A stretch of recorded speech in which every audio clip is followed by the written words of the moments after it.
Chemistry class 11 के और कुछ एमसीक्यू क्वेश्चंस की कॉम्प्रिहेंसिव स्टडी की ओर चलते हैं। इसका एक पार्ट हमने पहले दे दिया है, उसके दूसरे पार्ट पर कुछ प्रैक्टिस के लिए आपको सवाल हम यहाँ दे रहे हैं। तो आप ऐसा करो कि साथ में कॉपी कलम लेके हमारे साथ उसकी प्रैक्टिस करो। ये आपको न केवल एग्जामिनेशन बल्कि आपके आगे के जो केमिस्ट्री 12 के जो कॉन्सेप्ट्स होंगे उससे को भी ये क्लियर करेगा। इसलिए शुरू से अंत तक आप जरूर देखो, और अभी तक इस चैनल को सब्सक्राइब नहीं किया है तो सब्सक्राइब अवश्य कर लें, जिससे इससे जितने भी आपको इम्पोर्टेंट मटेरियल्स मिलने वाले हैं शायद वो बहुत चैनल से आपको नहीं मिले। इसलिए सब्सक्राइब जरूर कीजिए और अपने दोस्तों को भी इस चैनल को सब्सक्राइब करने और देखने सजेस्ट कीजिए। ओके, चलते हैं हम लोग पार्ट बी के ये पहले सवाल की ओर। पहला सवाल है विच ऑफ द फॉलोइंग आपको नीचे जो दिया गया है contains same number of atoms as 12 gram of magnesium. Magnesium के 12 ग्राम में जितने नंबर ऑफ एटम्स होते हैं, मैग्नीशियम के 12 ग्राम में जितने नंबर ऑफ एटम्स होते हैं उतनी ही संख्या में नंबर ऑफ एटम्स निम्नलिखित में से किस में है, आपको ये बताना है। तो पहले तो बच्चों ये देख लो कि आपको ये मालूम होना चाहिए कि नंबर ऑफ एटम्स होते क्या हैं। नंबर ऑफ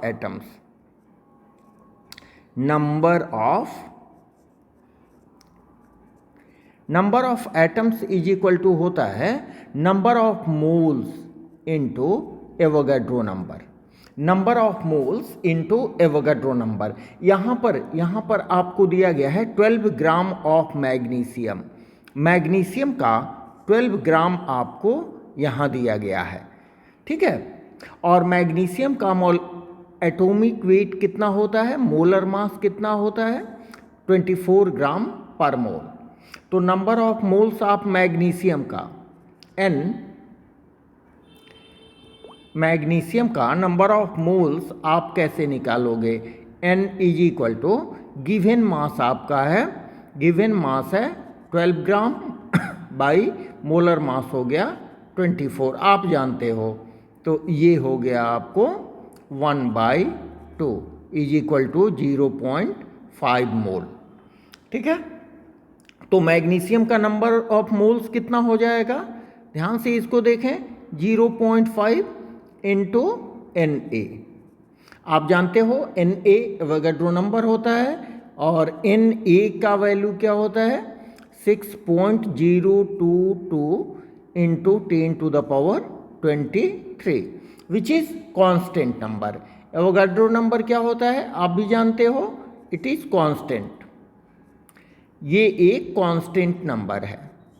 तो यहाँ पर देखें कि ये यहाँ ध्यान से थोड़ा देखें, एक ठो आप बढ़िया से समझ लो, this is constant,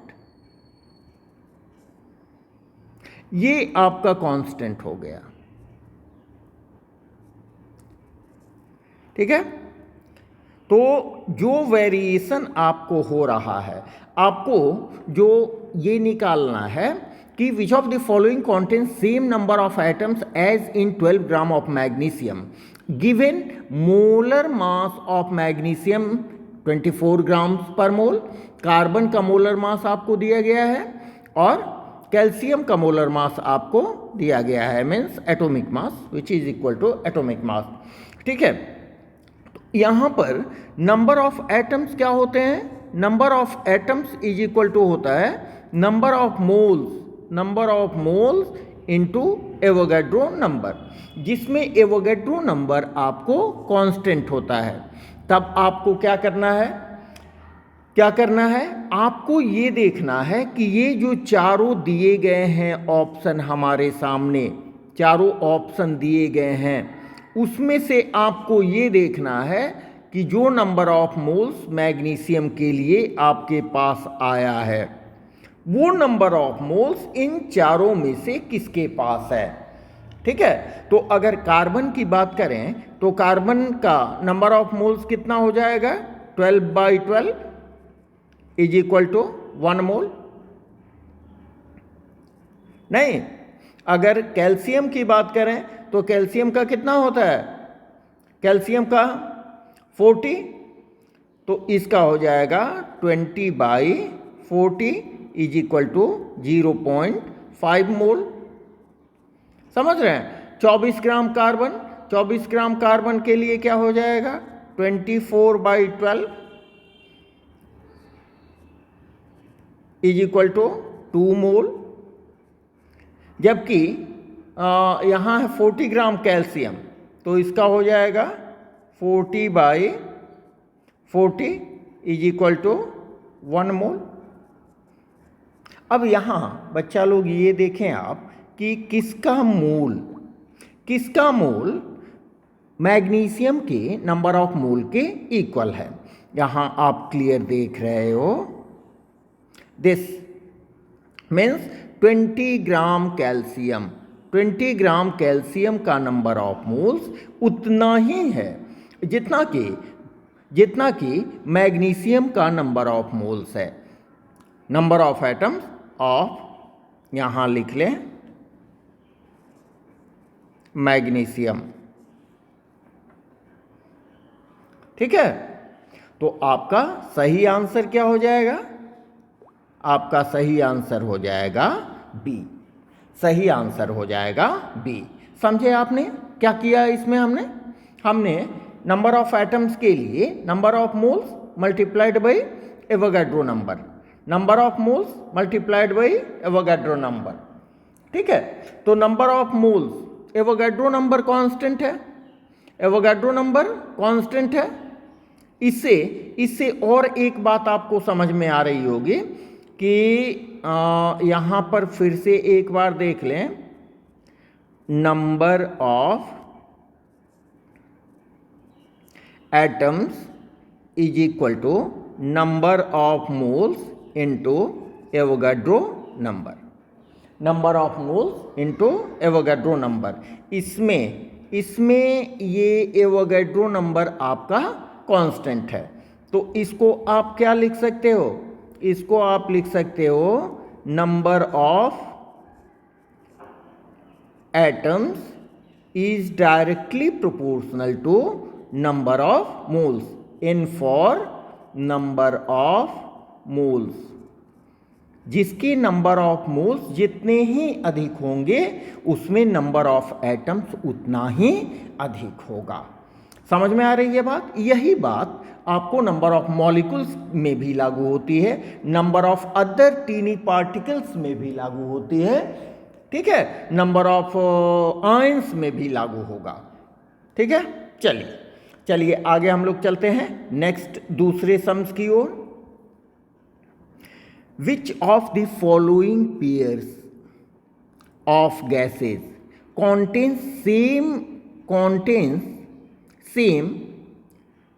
same number of molecules, contains the same number of molecules। इसमें क्या है, आपको दो गैसेस का पेयर दिया गया है, आपको इसमें देखना है कि सेम नंबर ऑफ मॉलिक्यूल्स किस में होंगे, सेम नंबर ऑफ मॉलिक्यूल्स किस में होंगे।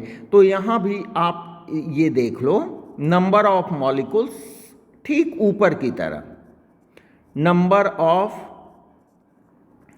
मॉलिक्यूल्स ये क्या होंगे, number of moles into Avogadro number, number of moles into Avogadro number. यहाँ भी बच्चा लोग देखिए कि एवोगाड्रो नंबर, यहाँ पर एवोगाड्रो नंबर कांस्टेंट है, एवोगाड्रो नंबर कांस्टेंट है, जिसका वैल्यू कितना होता है, जिसका वैल्यू होता है 6.022 इंटू 10⁻23, ठीक है।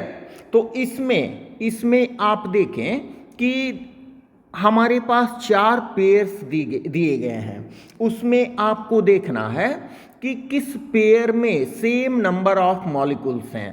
तो यहाँ पर एवोगाड्रो नंबर तो कांस्टेंट है, सब में कांस्टेंट होगा, आपको देखना है कि सेम नंबर ऑफ मोल्स किस में है, सेम नंबर ऑफ मोल्स किस में है। तो फर्स्ट का देखें आपको है 22 ग्राम CO2, CO2 का होता है 44, तो ये हो गया 22/44, ठीक है, इज इक्वल टू 0.5 मोल्स, ठीक है, किसका, CO2 का। जबकि 28 ग्राम N2 का 28 ग्राम है, तो N2 का मोलर मास भी कितना होता है 28/28, ये हो गया आपको 1 मोल। तो इन दोनों में नंबर ऑफ मॉलिक्यूल्स सेम नहीं होंगे, क्योंकि नंबर ऑफ मोल्स यहां पर सेम नहीं है, नंबर ऑफ मोल्स यहां पर सेम नहीं है। इसमें पहले में हाफ मोल है, जबकि दूसरे में 1 मोल है। अगर दूसरे की बात करें 14 gram of N2 and 16 gram of O2, 14 gram of N2 and 16 gram of O2, तो यहाँ देखिए, यहाँ पर इसका क्या हो जाएगा 14 N2, एक नाइट्रोजन का 14, N2 का हो जाएगा 28, ठीक है। तो ये कितना हो गया, हाफ 0.5, और 16 ग्राम O2, तो O2 का हो जाएगा एक ऑक्सीजन 16, दो ऑक्सीजन कितना हो जाएगा 32, तो ये हो जाएगा 16/32, तो यहाँ भी 0.5। इस केस में क्या देख रहे हैं आप कि दोनों में नंबर ऑफ मोल्स सेम है, नंबर ऑफ मोल्स सेम है, इसलिए नंबर ऑफ मॉलिक्यूल्स भी सेम होंगे, ठीक है। तो सही ऑप्शन आपका होगा बी। आप इसमें देख लो, 3-4 में भी टेस्ट करके देख लो। 3-4 में आपको 3-4 में क्या आ रहा है, यहां पर अगर देखें तो ये हो जाएगा 44, और CO2 का भी होता है 44, तो ये हो जाएगा 1 मोल। जबकि 16 ग्राम ऑफ O2, तो ये हो जाएगा 16/32, ठीक है, O2 का 32, तो 16 दूना 32, ये हो जाएगा 0.5 मोल। जबकि इन दोनों केस में देखें तो ये हो गया 14/28, ठीक है, तो 1/2 0.5। जबकि इस केस में देखें तो क्या हो जाएगा 44 CO2 का होता है 44, कार्बन 12 और O2 16 दूनी 32, 44, तो 44/44 इज इक्वल टू 1 मोल। इस केस में भी देख रहे हैं, आप क्या देख रहे हैं, यहाँ पर ये है आपको 0.5 मोल, जबकि यहाँ पर है 1 मोल, दोनों इक्वल नहीं है, इसलिए डी में भी इक्वल नंबर ऑफ मॉलिक्यूल्स नहीं है। यहाँ पर सी के केस में देख रहे हैं 1 मोल एंड 0.5 मोल, अलग अलग नंबर ऑफ मोल्स हैं, तो सी में भी नंबर ऑफ मॉलिक्यूल सेम नहीं होंगे। इसी तरह ए में भी आप देखो कि 0.5 मोल है CO2 और यहाँ 1 मोल है N2, इसलिए ए भी सही आंसर नहीं होगा। समझ रहे हैं? चलिए नेक्स्ट आते हैं। नेक्स्ट हम लोग 28, क्वेश्चन नंबर 28। इसमें क्या कहा जा रहा है, the mass of 1 carbon atom is, 1 carbon atom is, एक कार्बन एटम का मास कितना होगा, ठीक है। तो देखिए इसमें समझना होगा कि ये कार्बन जो होता है इसको हम बोलते हैं 1 mole of carbon, 1 mole of carbon atom,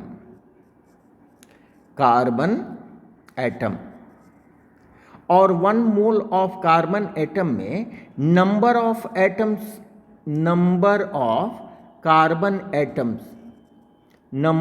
carbon atoms कितने होते हैं 6.022 इंटू 10⁻23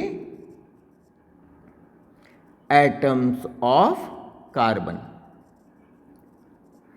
ठीक है, एक मोल कार्बन एटम में संख्या कितनी होती है? 6.022 इंटू 10⁻23। तो आपको निकालना है mass of one carbon atom. Carbon 12 का मतलब कि एक वैसा ये आइसोटोप होता है जिसका मास 12 होता है। घबराने वाली बात इससे नहीं है, ये सबसे अधिक पाया जाने वाला आइसोटोप है। तो इसमें एक एटम का आपको पूछा जा रहा है मास। तो इसको आप कैसे करोगे? आप लिख सकते हो सिंस मास ऑफ, देखिए यहां 1 मोल है, 1 मोल में कितने atoms? 6.022 into 10⁻23 atoms of carbon. कितना ग्राम? 12 ग्राम है। ठीक है, इतना एटम्स ऑफ कार्बन का वजन कितना होगा? 12 ग्राम होगा। ठीक है, इसलिए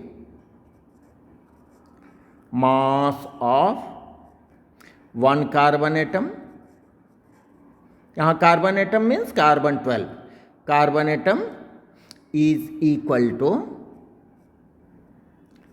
12 by 6.022 इंटू 10⁻23। ठीक है, इसको जब आप सॉल्व करोगे तो आएगा 1.9926 इंटू 10⁻23 ग्राम। ठीक है, आप इसको 1.99 भी किसी बुक में दिया हुआ है तो वो गलत नहीं होगा। ठीक है, तो आपका सही आंसर यहाँ क्या होगा? सही आंसर होगा 10⁻D, 1.99 इंटू 10⁻23। ठीक है, चलिए नेक्स्ट सम्स की ओर चलते हैं। हमारा नेक्स्ट सम्स है, at what temperature will the Fahrenheit and Celsius scale give the same value? कौन सा ऐसा टेम्परेचर है जो फ़ारेनहाइट और सेल्सियस स्केल में सेम वैल्यू देता है? तो इसके लिए हम लोग फॉर्मूला क्या यूज़ करेंगे? वो फॉर्मूला जो फ़ारेनहाइट और सेल्सियस को कोरिलेट करता है, एक दूसरे से सहसंबंधित करता है। वो फॉर्मूला है degree Fahrenheit is equal to 9/5 into degree centigrade plus 32। ठीक है, आप जानते हो फॉर्मूला। तो इसमें आपको क्या करना है कि वैसा टेम्परेचर निकालना है, उस वैल्यू को निकालना है जो सेम वैल्यू हो फ़ारेनहाइट में भी और सेल्सियस में भी। तो इसके लिए आप क्या करो? लेट ए कॉमन वैल्यू आप मान लो, common value is equal to X. Means Fahrenheit और सेल्सियस में मान लो कि एक कॉमन वैल्यू है एक्स। ठीक है, तो यहाँ पर डिग्री फ़ारेनहाइट के बदले भी आप एक्स डाल दो और डिग्री सेंटीग्रेड के बदले भी एक्स डाल दें। ठीक है, तो यहाँ पर आपको क्या हो जाएगा? x is equal to 9/5 into x plus 32। ठीक है, अब तो आप सॉल्व कर सकते हैं। ये क्या हो गया? x is equal to 9x/5 plus 32। अब इक्वल क्वांटिटीज़ को, इक्वल टर्म्स को एक जगह लाएं, क्या हो जाएगा आपको? यहाँ देखिए, इस x वाले टर्म को लेफ्ट साइड में लाएं तो x minus 9x/5 is equal to 32 और यहाँ देखिए बिल्कुल बिल्कुल सिंपल अंदाज में यहाँ भी आप 1 मानो, एकदम जीरो लेवल से बता रहे हैं हम। यहाँ आपने 5 रखा तो ये हो गया 5x minus 9x is equal to 32, ठीक है। और आपको हो गया minus 4x by 5 is equal to 32 और minus 4x is equal to 32 into 5 और minus 4x is equal to 160 by 160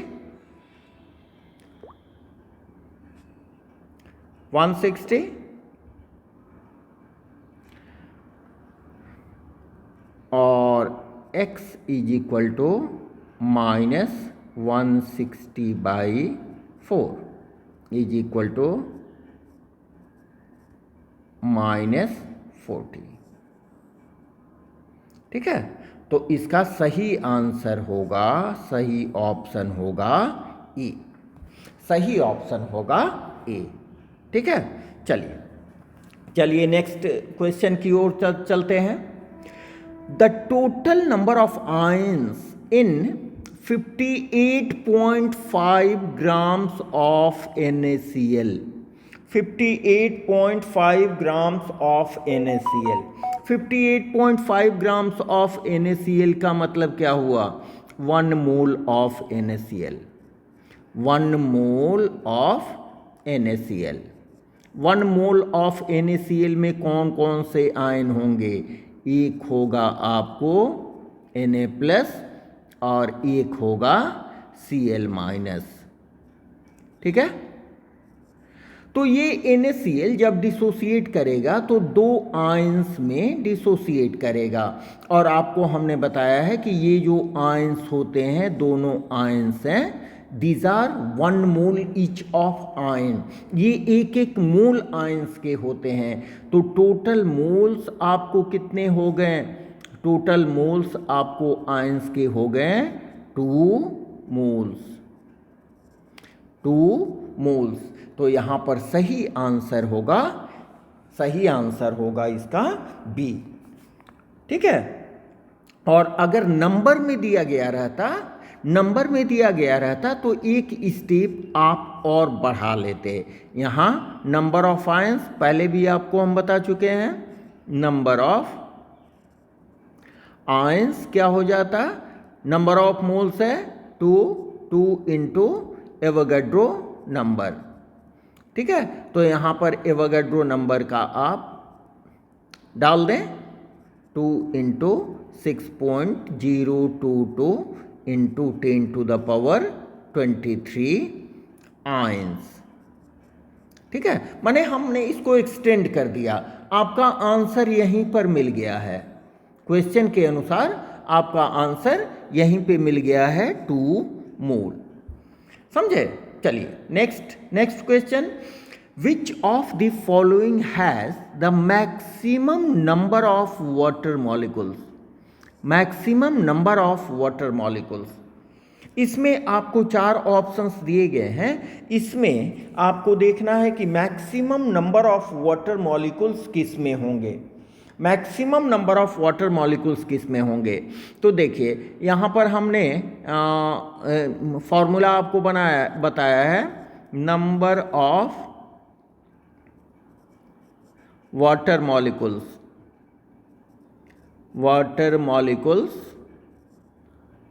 is equal to क्या होगा? Number of moles into Avogadro number, number of moles into Avogadro number. Avogadro number आप जानते हो कितना होता है? 6.022 इंटू 10⁻23, ठीक है। चलिए, तो maximum number of water molecules किस में होंगे? यहाँ नंबर ऑफ मोल्स आपको कितना दिया गया है? 18 मोल्स।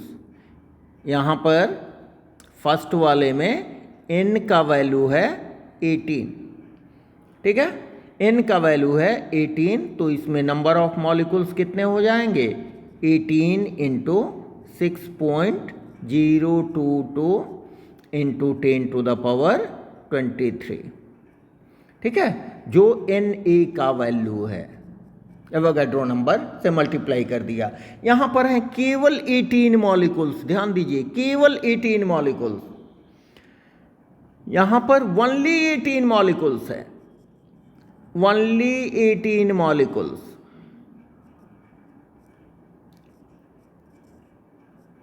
जो कि बहुत छोटा है। यहां पर है 18 ग्राम्स ऑफ वाटर, तो इसको आप मॉलिक्यूल में कन्वर्ट करो। मॉलिक्यूल में कैसे कन्वर्ट करेंगे 18, और मोलर मास वाटर का भी होता है 18, तो ये क्या हो गया 1 मोल, 1 मोल, 1 mole of water.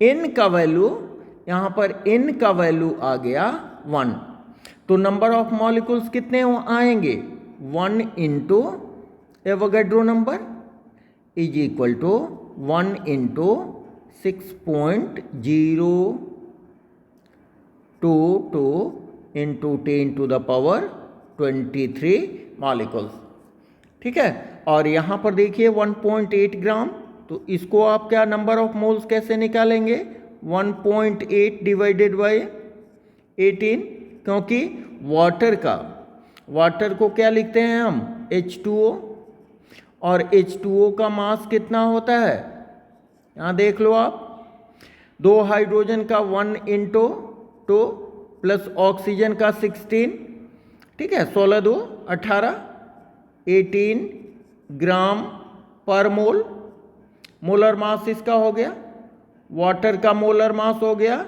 18 gram per मोल, समझे। तो यहां पर number of moles n is equal to आपका कितना हो जाएगा, यहां आप 10 से नीचे मल्टीप्लाई कर दो, ये कैंसिल, तो आपका आ गया 1/10 0.1 मोल, n का वैल्यू आ गया 0.1 मोल। तो number of molecules, number of molecules कितना आ जाएगा 0.1 into Avogadro number is equal to 0.1 into 6.022 into 10⁻23, ठीक है, समझ रहे हैं। तो ये क्या हो जाएगा, इसको 1/10 कर दो सुविधा के लिए, इंटू 6.022 इंटू 10⁻23, तो हो जाएगा 6.022 इंटू 10⁻22, ये कैंसिल होगा तो, ठीक है। अब आप देखिए कि इसमें मैक्सिमम नंबर किस में होंगे, maximum number, obviously option number 1। इसमें क्या है, ऑप्शन नंबर 1 में क्या है, देखिए ऑप्शन नंबर 1 में 18 इंटू 6.022 इंटू 10⁻23, सही करेक्ट आंसर होगा 1A, ठीक है। चलिए नेक्स्ट क्वेश्चन की ओर। Which of the following contains same number of carbon atoms as are 16 grams of carbon 12। आप बनाओ, इसको आप बनाओ बच्चा लोग, इसको आप बनाइए, कितना होगा, ठीक है, कितना होगा इसका, देखिए यहाँ पर 6 gram of carbon atoms, 6 gram of carbon atoms में नंबर ऑफ कार्बन एटम्स कितने होंगे, number of carbon atoms is equal to number of moles into Avogadro number, ठीक है।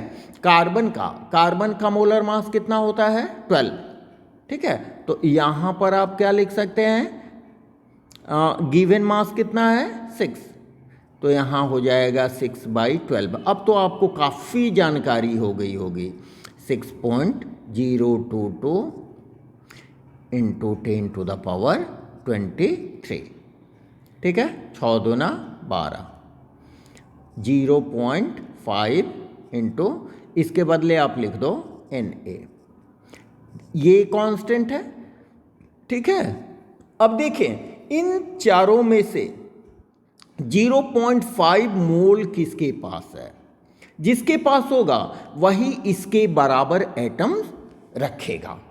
ठीक है, तो 18 ग्राम मीथेन, मीथेन का क्या होता है? मीथेन का होता है CH4, CH4 का मोलर मास 12,416। ठीक है, इथेन का क्या होता है? C2H6, C2H6 12 दूनी 24, 24 6 30 ग्राम पर मोल। ठीक है, प्रोपेन C3H8 36 44,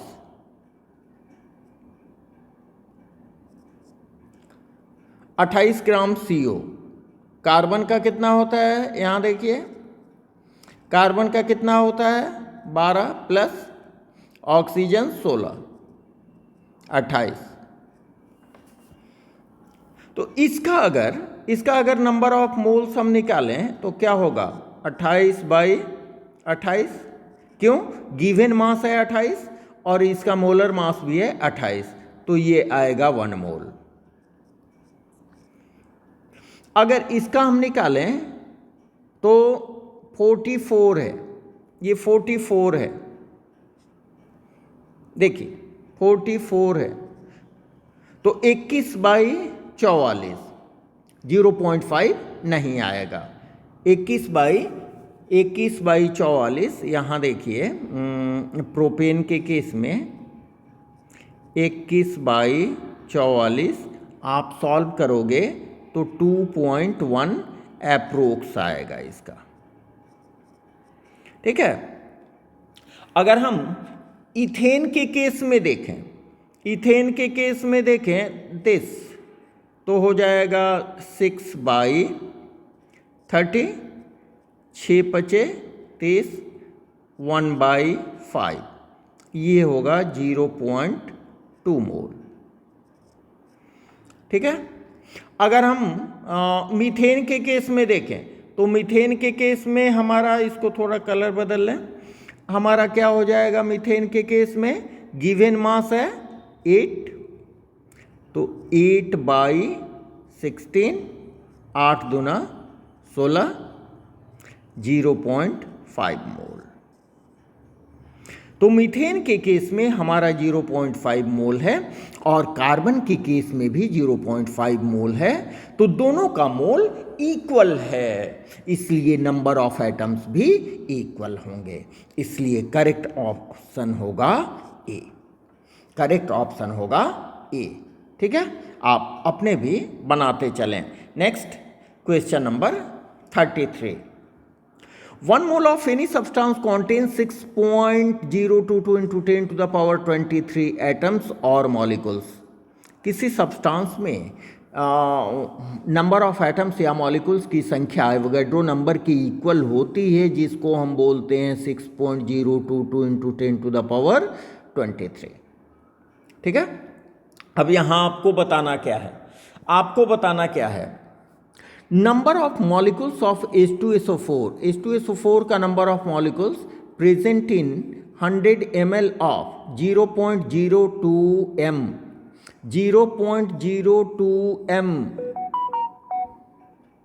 H2SO4 सॉल्यूशन। यहां आपको मोलरिटी दी गई है, ठीक है, और वॉल्यूम भी दिया गया है। मोलरिटी भी दी गई है और वॉल्यूम भी दिया गया है। देखिए volume is equal to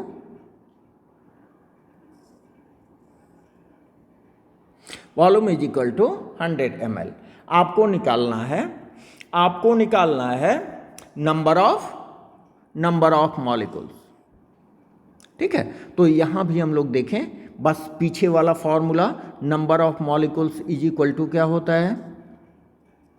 number of molecules is equal to number of moles into Avogadro number, number of moles into Avogadro number. Avogadro number आपको मालूम है, एवोगैड्रो नंबर आपको मालूम है, क्या मालूम है? 6.022 इंटू 10⁻23। हाँ, अब तो बहुत जान गए हो आप, ठीक है। एवोगैड्रो नंबर बताने की ज़रूरत नहीं है, सब जानते हैं, हमें पता है। यहाँ पर हमें मालूम क्या है, आपको नंबर ऑफ मॉलिक्यूल्स निकालना है। अगर n का वैल्यू मालूम हो जाए, n का वैल्यू मालूम हो जाए तो हमें नंबर ऑफ मॉलिक्यूल्स भी पता हो जाएगा। तो n का वैल्यू आप कैसे मालूम करोगे? मोलरिटी इज इक्वल टू क्या होता है? Molarity is equal to number of moles divided by volume of solution, volume of solution in litre, in litre, volume of solution in litre. आपको वॉल्यूम यहाँ क्या दिया गया है? मिलीलीटर में। तो आप क्या करो, वॉल्यूम को 1000 से डिवाइड कर दें, 100/1000, ठीक है। तो ये कैंसिल, आपको हो जाएगा 0.1 लीटर। ये हो गया आपको वॉल्यूम, वॉल्यूम मालूम हो गया।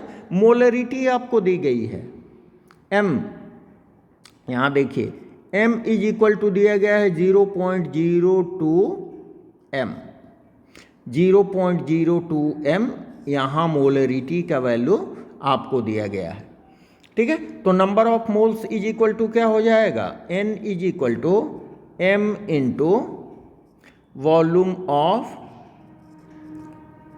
सॉल्यूशन इन लीटर, ठीक है। मोलरिटी आपको दी गई है 0.02, ठीक है, और वॉल्यूम दिया गया है 0.1। ऑब्वियसली इसको आप मल्टीप्लाई करोगे तो आपका क्या आएगा?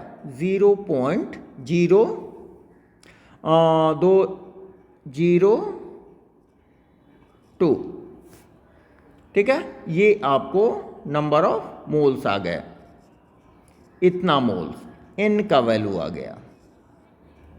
n is equal to 0.002 moles, ठीक है। अब इस n के वैल्यू को, इस n के वैल्यू को आप ये तो n निकल गया, आपको क्या निकालना है? Number of molecules.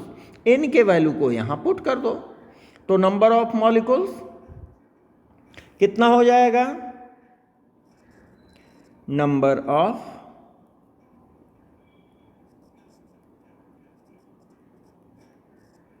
Molecules is equal to 0.002 number of moles हो गया into Avogadro number, value put करते हैं 022 इंटू 10⁻23, ठीक है। आसानी से सॉल्व होने के लिए देखिए यहाँ इसको हम क्या लिख सकते हैं? 2/, देखिए जो जिनको कैलकुलेशन में थोड़ी दिक्कत है उनके लिए भी ये बता रहे हैं हम, 022 इंटू 10⁻23। हालांकि इंटर का कैलकुलेशन इस लेवल का नहीं होगा, ठीक है। ये आपको देखिए हो गया 2/10⁻³ इंटू 6.022 इंटू 10⁻23। ये ऊपर जाएगा तो क्या हो जाएगा? 2 इंटू 6.022 इंटू 10⁻23 कितना हो जाएगा? इसको मल्टीप्लाई कर दें, 12.044 into 10⁻20। This will be correct answer, यही इसका करेक्ट आंसर होगा, ठीक है। यहाँ पर ये देखिए ए, करेक्ट ऑप्शन इज ए। अगर थोड़ा सा इसमें डेविएट कर दें, इसको साइंटिफिक नोटेशन में अगर हम लिख दें, ठीक है, तो ये क्या हो जाएगा? 0.2044, ठीक है। इसको इक्वल करने के लिए हम 10 से मल्टीप्लाई करेंगे into 10 to the power 20 is equal to 1.2044 into 10 to the power 21। ये भी आंसर अगर लिखा हो तो ऐसा नहीं कि आप गलत समझोगे, ठीक है। वैसे आप लोग काफ़ी समझदार हो, इसमें कोई संदेह नहीं। चलिए, ठीक है, समझ रहे हैं। चलिए next, what is the volume occupied by 1 mole of gas at STP और एनटीपी। बहुत सिंपल सी बात सी, किसी गैस के 1 मोल का STP standard temperature and pressure या नॉर्मल टेम्परेचर एंड प्रेशर पर जो ऑक्युपाइड वॉल्यूम होता है वो होता है 22.4 लीटर। 22.4 लीटर। इसको मिलीलीटर में आप कन्वर्ट करोगे तो कितना आएगा? 22400 मिलीलीटर, ठीक है। ये भी दिया गया, अगर दिया रहे तो उसको इक्विवेलेंट आप समझना। Next, what is the mass of 6.022 into 10 to the power 23 molecules of SO2। SO2 का दिया गया है इतना मॉलिक्यूल्स, गिवन मॉलिक्यूल्स इतना है, तो इसका मास कैसे आप निकालेंगे? मास कैसे निकालेंगे, ठीक है। तो यहाँ देखें, मास यहीं लिख देते हैं, mass of SO2 molecules is equal to क्या होगा? N into number of moles into molecular mass. Molecular mass, ठीक है। तो नंबर ऑफ मोल्स कैसे निकलेगा?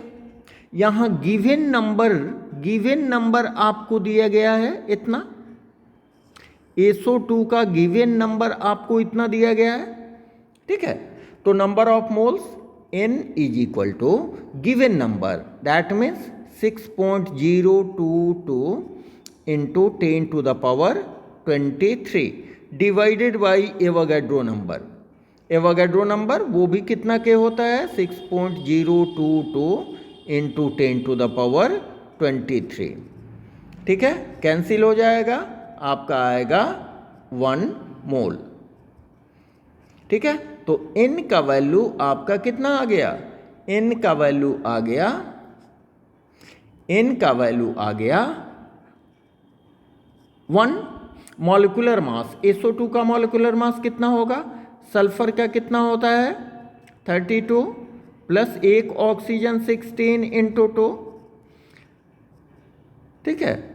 तो ये हो जाएगा 32 plus 32 plus 32 is equal to 64, ठीक है, इंटू 64 इज इक्वल टू 64। तो इसका आंसर क्या होगा? ये इज करेक्ट ऑप्शन। समझ रहे हैं बाबा? चलिए नेक्स्ट आए, question number 36, the molarity of Na2CO3 solution. आपको सॉल्यूशन किसका दिया गया है? Na2CO3 का, कॉन्टेनिंग 100.6 ग्राम, 100.6 ग्राम पर 500 ml। वॉल्यूम इतना दिया गया है। मोलरिटी निकालनी है आपको, मोलरिटी निकालनी है। आप जानते हो मोलरिटी इज इक्वल टू होता है N/V of solution in litre, ठीक है। आप क्या करो, इसमें क्या करो, गिवन N का वैल्यू, V का वैल्यू कितना दिया गया है? V का वैल्यू दिया गया है 5 ml, आपको लीटर में चाहिए, तो V का यहाँ पर आप निकाल लो ना पहले। ये हो गया 500 ml बाई 1000 से डिवाइड कर दें, ठीक है। ये 2 हो गया, तो ये हो गया 1/2 is equal to 0.5 litre. V का वैल्यू आपको निकल गया। अब आपको n का वैल्यू चाहिए। n is equal to given mass, given mass आपको हो गया 10⁻6 ग्राम। मॉलिक्यूलर मास कितना हो जाएगा, मॉलिक्यूलर मास आप निकाल लो।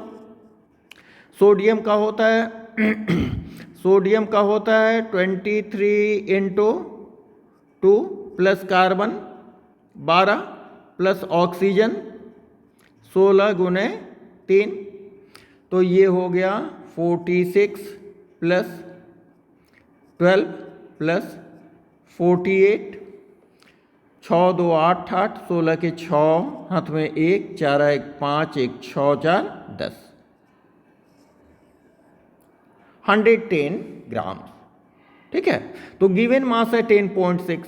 n इज इक्वल टू कितना हो जाएगा, n इज इक्वल टू हो जाएगा 10.6 डिवाइडेड बाई 106। ठीक है, डेसिमल को आप हटा दो, यहाँ पर 10 से मल्टीप्लाई कर दो, ये कैंसिल, तो ये हो जाएगा 1/10 is equal to 0.1 mole, 0.1 mole. n का वैल्यू आ गया।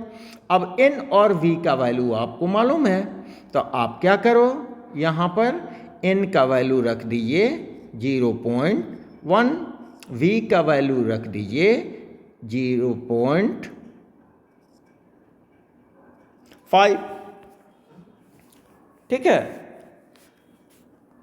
तो ये कैंसिल, ये हो जाएगा आपको 1/5, पॉइंट कैंसिल, सिमिलर नंबर के पहले है, सिमिलर नहीं, सेम नंबर ऑफ डिजिट के पहले है, तो ये हो जाएगा 0.2 m, 5 दूना 10। ठीक है, ये हो जाएगा answer. Correct option is a, correct option is a. ठीक है, चलिए चलते हैं क्वेश्चन नंबर 37 की ओर। क्वेश्चन नंबर 37 में आपको क्या कहा जा रहा है, क्वेश्चन नंबर 37 में कॉन्सेंट्रेशन ऑफ शुगर इन मोल पर लीटर। मोल पर लीटर का मतलब पहले तो समझ लो क्या हो जाएगा, मीन्स आपसे मोलरिटी पूछी जा रही है। Moles per litre means molarity. If 20 grams given mass हो गया 20 grams is dissolved in enough water to make final volume up to 2 litre. Volume आपको दिया गया है लीटर में। Volume of solution, volume of solution, volume of solution आपको litre में दिया गया है लीटर में दिया गया है। v का वैल्यू आपको दिया गया है। ठीक है, तो आपको m का वैल्यू कैलकुलेट करना है, m का वैल्यू कैलकुलेट करना है। तो m इज इक्वल टू क्या होता है, अभी ना आपने देखा जी, गिवन मास इसका क्या है 20,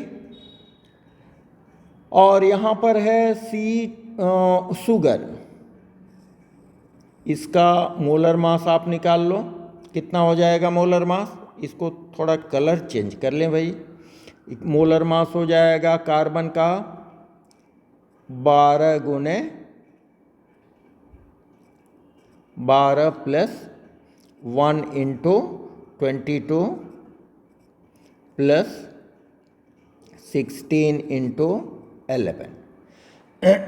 ठीक है, तो ये हो गया आपको 144 प्लस 22 प्लस 160 176, तो 4 2 6 6 12 के 2 हाथ में 1, 7 1 8 2 10 4 14 हाथ में 1 1 1 2 और 1 3, 3 4 2। गिवन मास है 20, तो n इज इक्वल टू क्या हो जाएगा 20 बाई मोलर मास 342। ठीक है, अगर इसको 20 बाई मोलर मास को आप इसको सॉल्व करेंगे, ये वैल्यू आपको आ गया n का।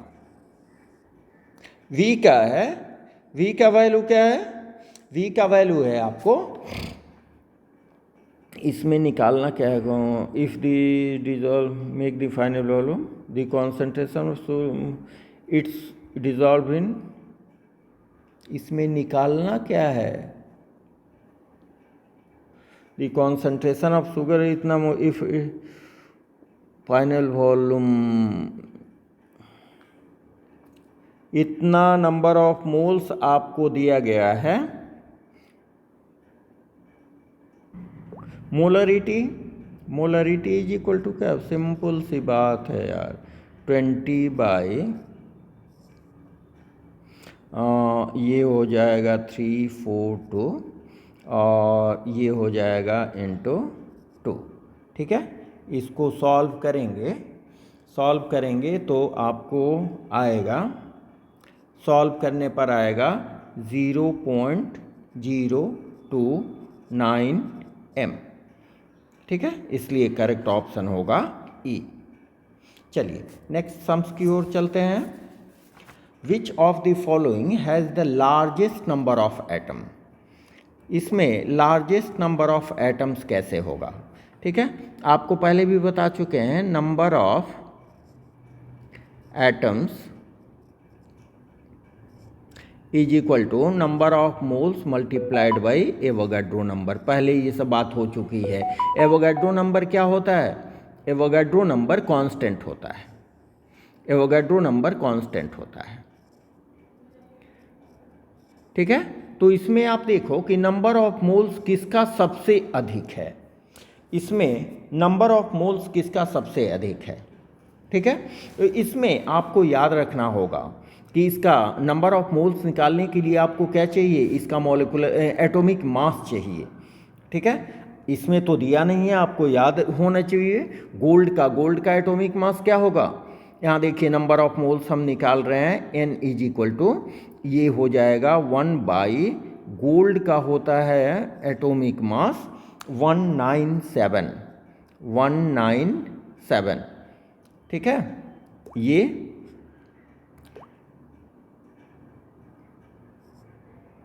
197 इसका नंबर ऑफ मोल्स हो गया। इसका नंबर ऑफ मोल्स क्या हो जाएगा, सोडियम का होता है 23, इसका हो जाएगा, पोटेशियम का होता है 39, आप भी जानते हो। ठीक है, और इसका होता है क्लोरीन, क्लोरीन यहाँ 35, क्लोरीन अगर Cl है, गैस है, Cl है तो हो जाएगा आपको क्लोरीन का 35.5। अगर यहाँ Cl के बदले Cl2 होता, ठीक है, तब हो जाता 1/71। दोनों ही केस हम लेके चल रहे हैं। तो इसमें देखिए नंबर ऑफ मोल्स किसका, लार्जेस्ट नंबर ऑफ एटम्स हमको कैलकुलेट करना है। तो number of atoms is equal to Avogadro number of moles into Avogadro number. ठीक है, एवोगाड्रो नंबर कांस्टेंट है, सबके केस में कांस्टेंट है। ठीक है, तो नंबर ऑफ मोल्स जिसका सबसे अधिक होगा उसमें लार्जेस्ट नंबर ऑफ एटम्स होंगे। तो इसमें आप देख लो कि नंबर ऑफ मोल्स किसका सबसे अधिक होगा, नंबर ऑफ मोल्स जिसका किसका सबसे अधिक होगा, जिसका डिनोमिनेटर अब देखें, डिनोमिनेटर यहाँ 197 है, वहाँ सेकंड में 23, थर्ड में 39 और फोर्थ में आप 35.5 कहो या 71 कहो, एज द केस। अगर Cl2 हो तो 71। तो जिसमें डिनोमिनेटर सबसे कम है, यहां देखिए लिस्ट डिनोमिनेटर, लिस्ट डिनोमिनेटर, नीचे वाली हर वाली संख्या नॉमिनेटर सबसे कम है, तो ये नंबर सबसे अधिक है, लार्जेस्ट नंबर ऑफ मोल्स। ये क्या होगा, largest number of moles, number of mole. ठीक है। Largest number of moles means n का वैल्यू सबसे अधिक होगा इस केस में। तो n का वैल्यू अधिक होगा तो लार्जेस्ट नंबर ऑफ एटम्स भी अधिक होंगे in case of 1 gram of sodium. ठीक है, समझ रहे हैं बात। चलिए नेक्स्ट आते हैं क्वेश्चन नंबर 39। क्वेश्चन नंबर 39 आपको क्या कह रहा है? If 500 ml of 5m solution is diluted to 1500 ml, which of the following is molarity obtained for resulting solution? आपका पहले वॉल्यूम है, दैट मीन्स V1 आपको दिया गया है, इट इज V1, ठीक है, इट इज M1, molarity 1.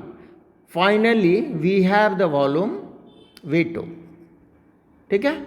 आपको निकालना है resulting solution, molarity obtained by resulting solution, that means you have to obtain M2 is equal to what. ठीक है, इसको कैसे सॉल्व करेंगे? From using equation of molarity. क्या है यहां देखिए, M1 V1 is equal to M2 V2। आपको M2 का वैल्यू निकालना है, तो M2 इज इक्वल टू क्या हो जाएगा, M1 into V1 by V2। M1 कितना है 5, V1 कितना है 500, V2 कितना है 1500। ठीक है, 5 दिया 15, 5/3, 5/3। ठीक है, तो इसका आंसर क्या हो जाएगा आप अंदाजा लगाइए, 5/3। इसको आप सॉल्व करेंगे तो कितना आएगा, 5 3 1 2 6 6 m। ठीक है, सही ऑप्शन होगा ई, सही ऑप्शन होगा ई। आइए next problem. If the molecular mass of hydrocarbon is 26, hydrocarbon का मॉलिक्यूलर मास आपको दिया गया है एंड इंपीरिकल फॉर्मूला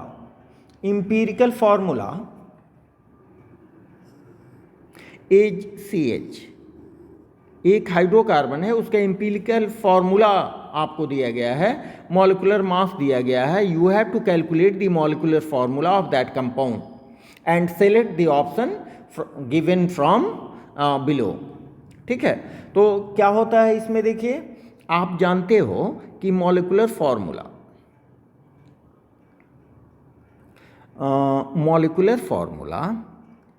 ये आप फॉर्मूला जानते हो, molecular formula is equal to empirical formula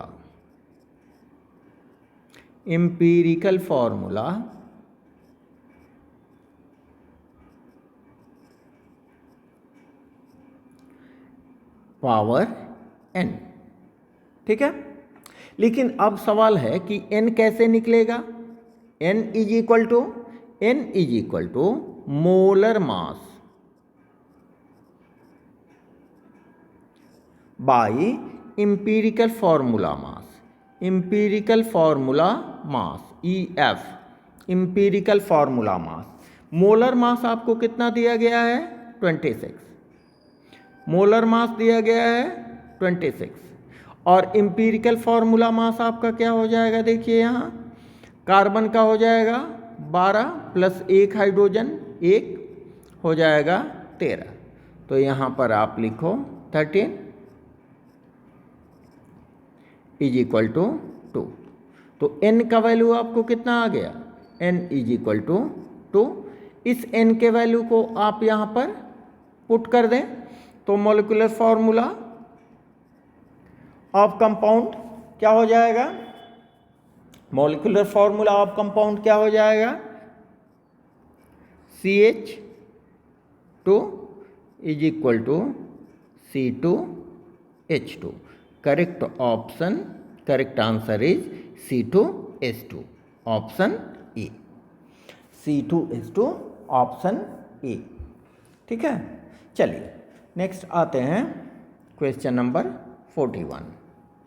which of the following is the molality of solution containing 18.25 HCl in 500 grams of water. Molality का फॉर्मूला क्या होता है?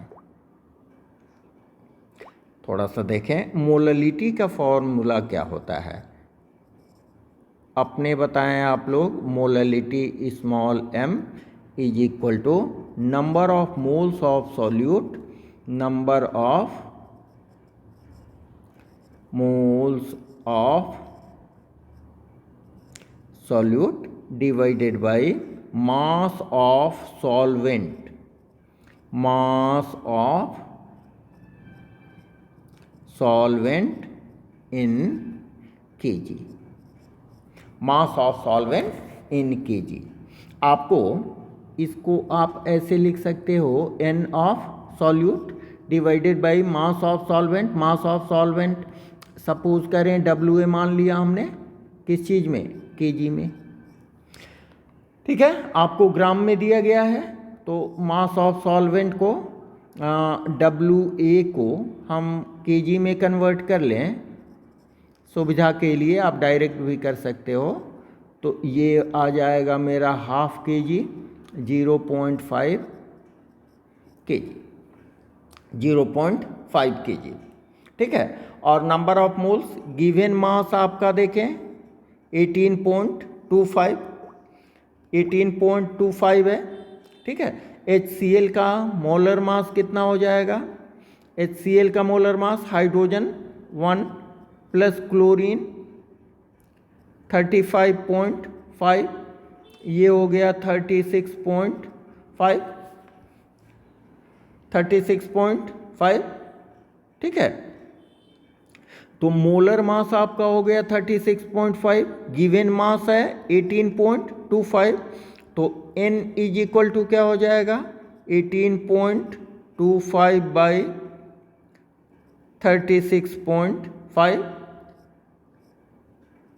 to 1/2 is equal to 0.5 mole, 0.5 mole. ठीक है, n का value आपको निकल गया. n देखिए यहाँ पर है, निकल गया. WA kg में, WA का वैल्यू kg में निकल गया. देखिए यहाँ पर. अब डायरेक्ट मोललिटी आप निकाल लो. Molality is equal to 0.5 divided by 0.5. ये डेसिमल कैंसिल नहीं, means 1 mole per kg, 1 mole per kg. इसी को आप लिख सकते हो 1 मोल, 1 मोलल आंसर. ठीक है, तो इसका सही आंसर होगा आपको option 1 mole per kg.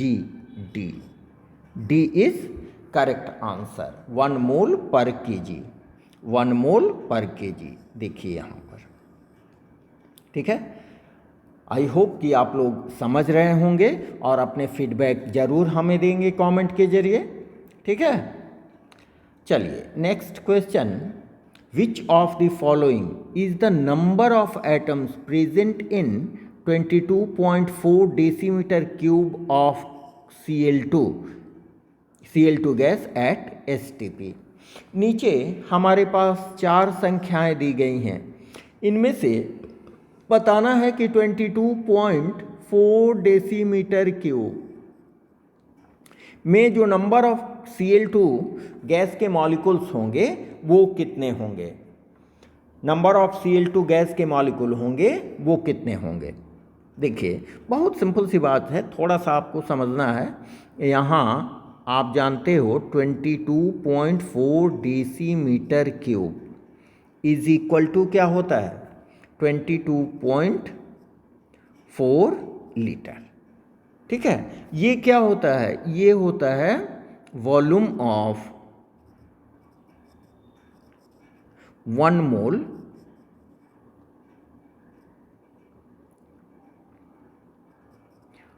Mole of chlorine gas. Chlorine means Cl2 gas. ठीक है, ये क्लोरीन गैस होता है। 1 मोल क्लोरीन गैस का वॉल्यूम इतना होता है, जिसको हम मोलर वॉल्यूम भी कहते हैं। जिसको क्या कहते हैं, इसको हम मोलर वॉल्यूम भी कहते हैं, मोलर वॉल्यूम। ठीक है, और मोलर वॉल्यूम में number of moles of chlorine atom कितना होंगे, इस मोलर वॉल्यूम में number of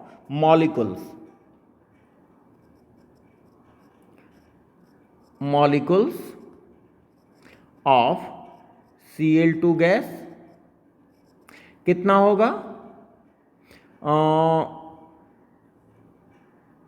number of moles में इसके नंबर ऑफ मॉलिक्यूल्स कितने मोल, एक मोलर वॉल्यूम में नंबर ऑफ मॉलिक्यूल्स कितने होंगे, 6.022 इंटू 10⁻23 मॉलिक्यूल्स।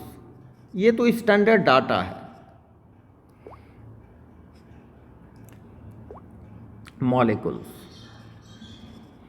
ठीक है, मोलर वॉल्यूम में Cl2 गैस का नंबर ऑफ मॉलिक्यूल्स इतने होंगे। ठीक है, आपसे क्या पूछा जा रहा है, नंबर ऑफ एटम्स। तो एक Cl2 में कितने एटम्स होते हैं, 2 एटम्स होते हैं, Cl प्लस Cl। तो इतना मॉलिक्यूल्स में एटम्स कितने होंगे, 2 इंटू 6.022 इंटू 10⁻23। ये कितना हो जाएगा, 12 इंटू 044 इंटू 10⁻23। ठीक है, इसको अगर साइंटिफिक नोटेशन में आप एक्सप्रेस करो तो ये पॉइंट को यहाँ लाइए, तो 1.2044, इसको 10 गुना आपने कम किया है तो 10 से यहाँ मल्टीप्लाई कर दें, क्योंकि वैल्यू में कोई डिफ़र नहीं करना चाहिए, इंटू 10⁻23। तो ये हो जाएगा 1.2044 इंटू 10⁻24। ये दोनों को हमने मल्टीप्लाई कर दिया।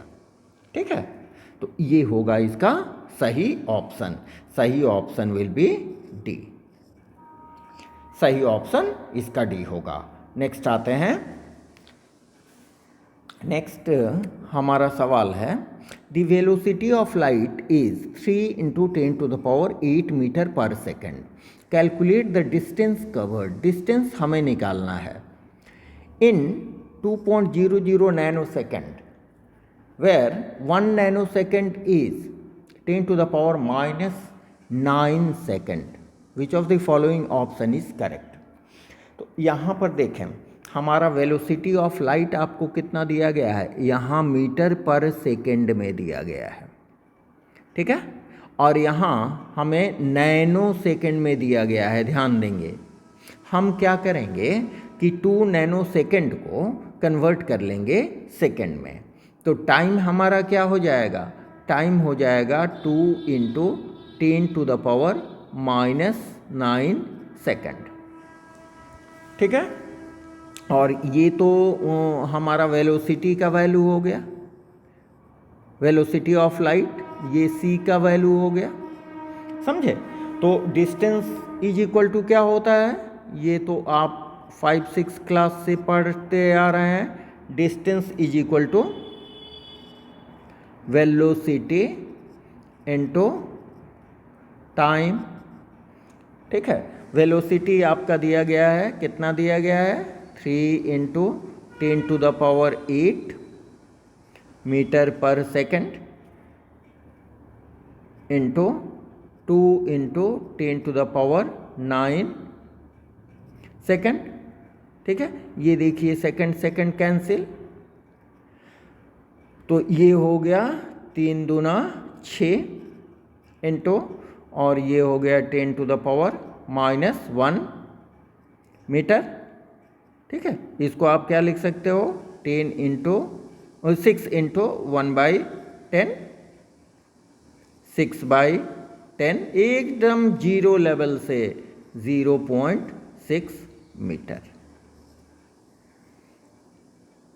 ठीक है, माने जो बच्चे न्यूमेरिकल से डरते हैं उनके लिए, जो जानते हैं प्लीज वो स्किप करके आगे बढ़ेंगे। ठीक है, ये तो मुंह से बनाने वाला सवाल है, कहीं कोई दिक्कत नहीं है, तो जो जानते हैं उनके लिए नहीं मैं ये कर रहा हूँ। जो जिनको थोड़ी सी हेजिटेशन है, मैं ये नहीं कह रहा हूँ कि आप जानते नहीं हो, अगर थोड़ी सी भी हेजिटेशन है उनके लिए मैं एक एक स्टेप ये यहाँ दे रहा हूँ। ठीक है, चलिए नेक्स्ट आते हैं। How many moles of methane are required to produce 22 gram of CO2 after combustion. CO2 after कंबसन, यहाँ देखें, कंबसन का मतलब क्या होता है? कंबसन का मतलब होता है कंप्लीट ऑक्सीडेशन। कंबसन का मतलब कंप्लीट ऑक्सीडेशन। तो ऑक्सीडेशन मीन्स हम मीथेन को जला रहे हैं। तो यहाँ पर मैं चाहूँगा कि आप लोग एक फॉर्मूला याद रखें, जो भी हाइड्रोकार्बन्स को जलाते हैं उसके लिए एक फॉर्मूला आप लोग याद रखो। बच्चा लोग ये देखिए, ये फॉर्मूला हम लिख रहे हैं CxHy plus X plus Y/4। ठीक है, O2 is equal to XCO2 plus Y/2 H2O। क्या हुआ, क्या हो गया भाई, ये क्या है, समझ में नहीं आ रहा है? आइए बताते हैं। मीथेन के केस में x का वैल्यू क्या होता है? x का वैल्यू होगा 1। आइए मीथेन के केस में देखते हैं। CH4, यहाँ पर देखें, यहाँ पर देखें C1 है, मीन्स x का वैल्यू है 1। H4 है, मीन्स y का वैल्यू है यहाँ पर 4। समझे? तो इसमें ऑक्सीजन कितना चाहिए? ये देखिए x का वैल्यू 1, y का वैल्यू 4/4 O2। इससे क्या मिलेगा आपको? x माने 1 CO2 प्लस y 4 है, 4/2 H2। तो ये क्या मिल गया? CH4 प्लस 1 और 1, यहाँ भी 1 आ जाएगा। 2O2 is equal to 1 CO2, इसको आप CO2 भी लिख सकते हो, प्लस यहाँ y के बदले 4 रख दो तो 2 दूना 4, 2H2। ये आप याद रखेंगे, ये आपको आगे भी काम आएगा। अब देखिए यहाँ समझने वाली बात क्या है आपको, how many moles of methane are required to produce 22 grams of CO2। यहाँ देखिए ये हुआ 1 mole of methane, it is 1 mole of methane, 1 mole of methane. Equation से क्या मालूम हो रहा है कि 1 मोल मीथेन आपको दे रहा है 1 मोल ऑफ CO2। यहां CO2 का आपको कितना मिल रहा है? 1 mole of CO2, 1 mole of CO2। CO2 का 1 मोल इक्वल टू कितना हो गया? 44 ग्राम।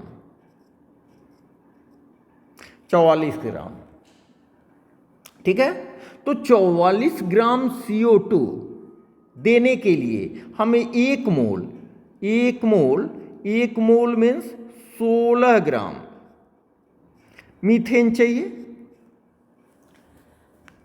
ठीक है, 16 ग्राम मीथेन चाहिए। आपको क्या है, how many moles of methane, ये एक मोल मीथेन 44 ग्राम दे रहा है। आपसे पूछा जा रहा है कि 22 ग्राम का मतलब क्या हो गया, 22 ग्राम का मतलब हो गया कि अगर नंबर ऑफ मोल्स हम निकालें तो ये हो जाएगा 22/44, 0.5 mole, 0.5 mole.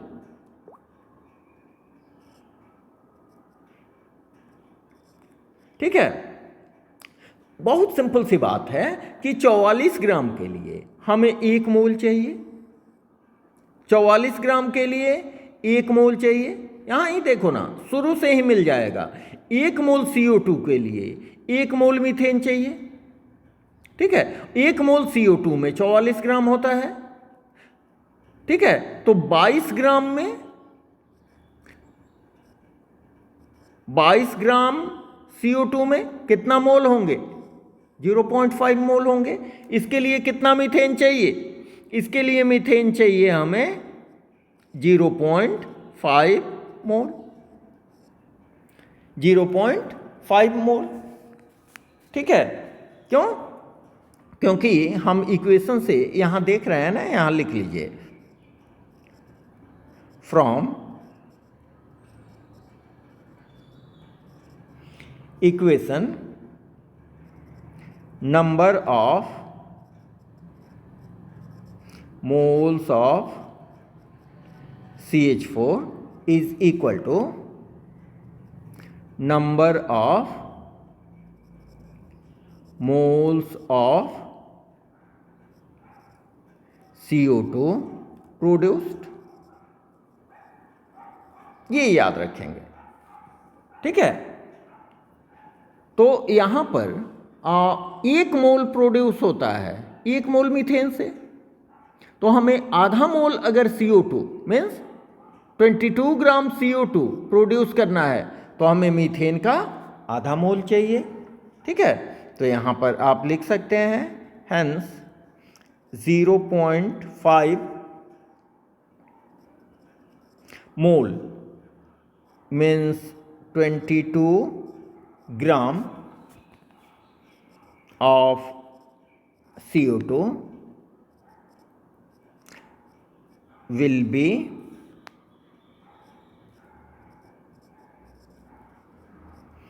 produced by 0.5 mole of methane. समझने के लिए इतना लंबा खींच रहे हैं। ठीक है, चलिए आपका आंसर होगा, आंसर इसमें क्या होगा जी, 0.5 मोल सी। चलिए आते हैं नेक्स्ट सम्स की ओर आते हैं। थोड़ा समझ के चलो, समय कोई बात नहीं है। विच when 1 mole of carbon is burnt in 16 gram of dioxygen, amount of CO2 produced, amount of CO2 produced, इसका तो सिंपल इक्वेशन है, देखिए C प्लस O2, ये बन रहा है आपको CO2, नहीं यहाँ पूछ रहा है 16 ग्राम ऑक्सीजन, तो यहाँ पर ऑक्सीजन कितना यूज हो रहा है हमारा, 16 दूनी 32 ग्राम। प्रोड्यूस कितना CO2 हो रहा है हमारा, 44 ग्राम। ठीक है, तो हम अगर यहाँ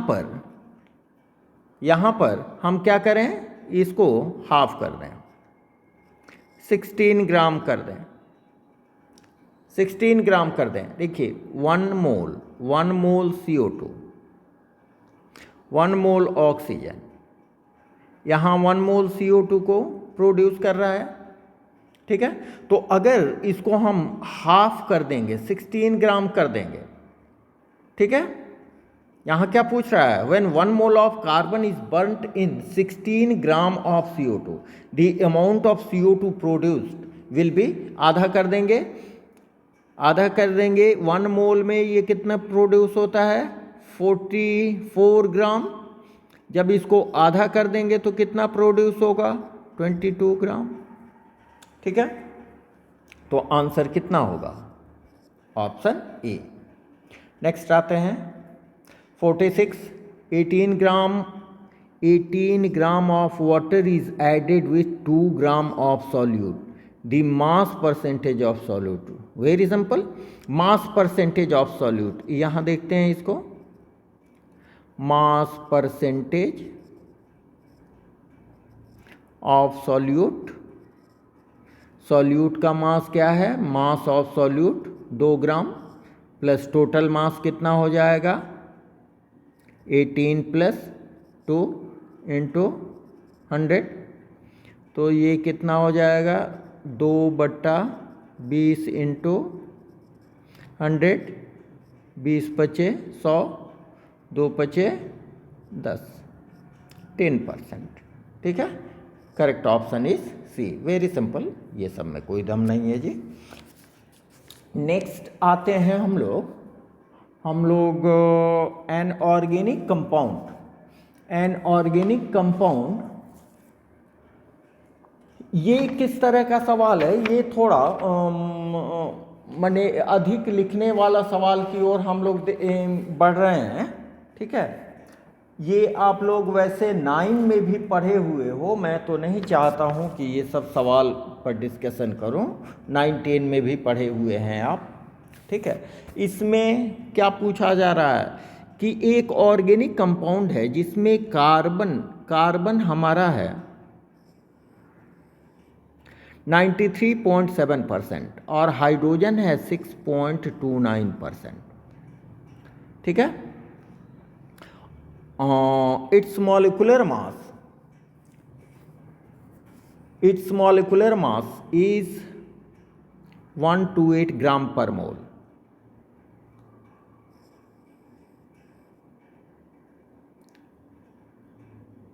ठीक है, इतना है। मॉलिक्यूलर मास नहीं, मोलर मास रहे तो बेटर है, ठीक है। Calculate the molecular formula. इसमें आप क्या करोगे, देखिए यहाँ पर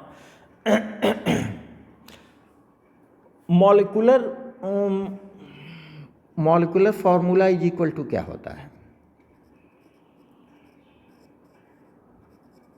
molecular formula is equal to empirical formula to the whole n, और n इज इक्वल टू क्या होता है, n इज इक्वल टू क्या होता है, मॉलिक्यूलर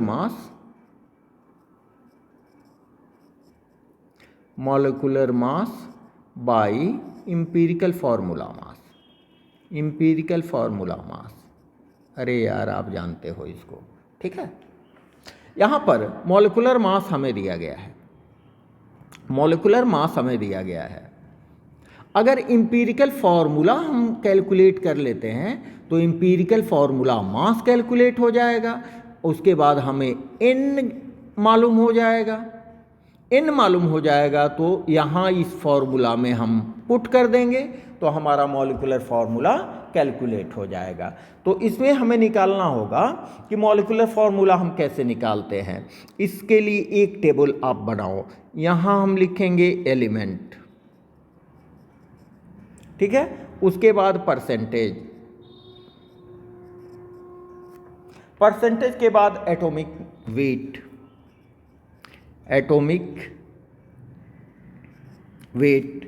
ठीक है, उसके बाद नंबर ऑफ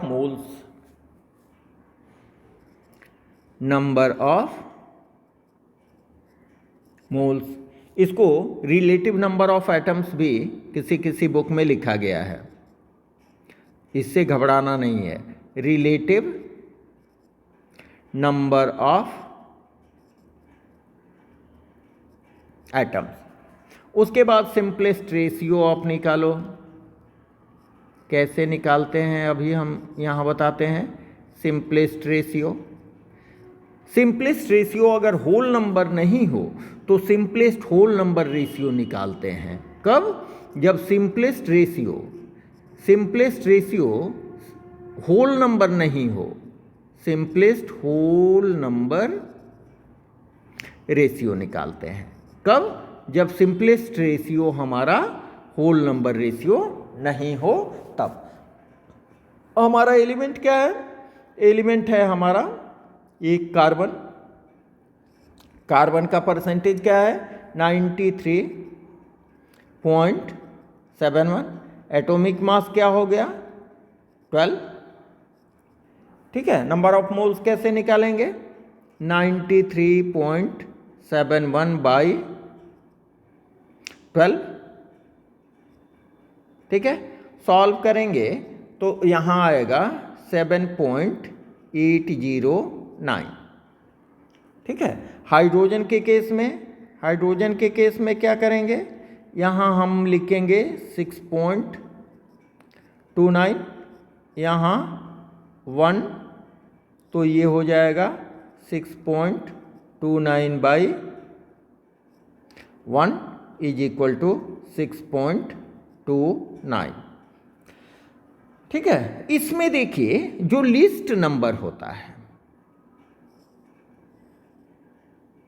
6.29 है, लिस्ट नंबर 6.29 है। ठीक है। इस 6.29 से हम सभी रिजल्टेंट नंबर्स को डिवाइड करते हैं।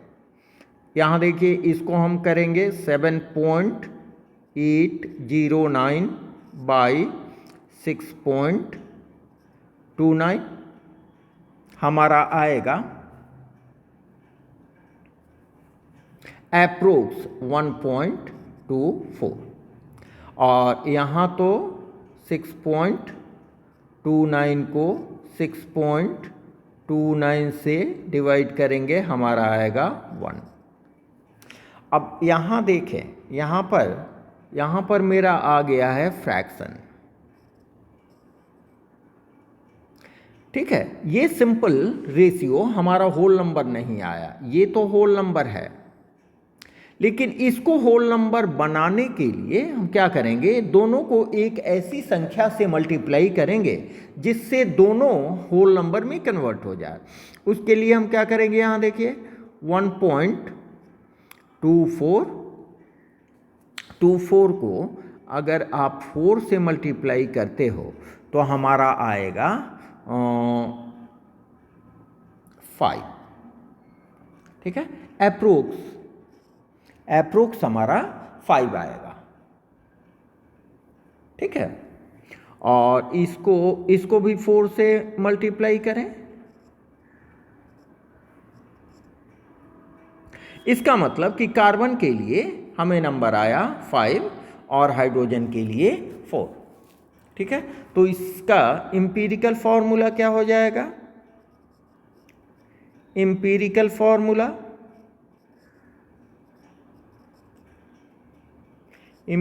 फॉर्मूला इसका हो जाएगा C5H4। ठीक है। और इसका एम्पिरिकल फॉर्मूला मास कितना हो जाएगा? एम्पिरिकल फॉर्मूला मास देखिए, कार्बन का 12×5 = 60, 4 64 64। ठीक है। हमारा मॉलिक्यूलर मास दिया गया है 128। ठीक है। तो n का वैल्यू क्या हो जाएगा? n का value n is equal to 128 by 64 is equal to 2।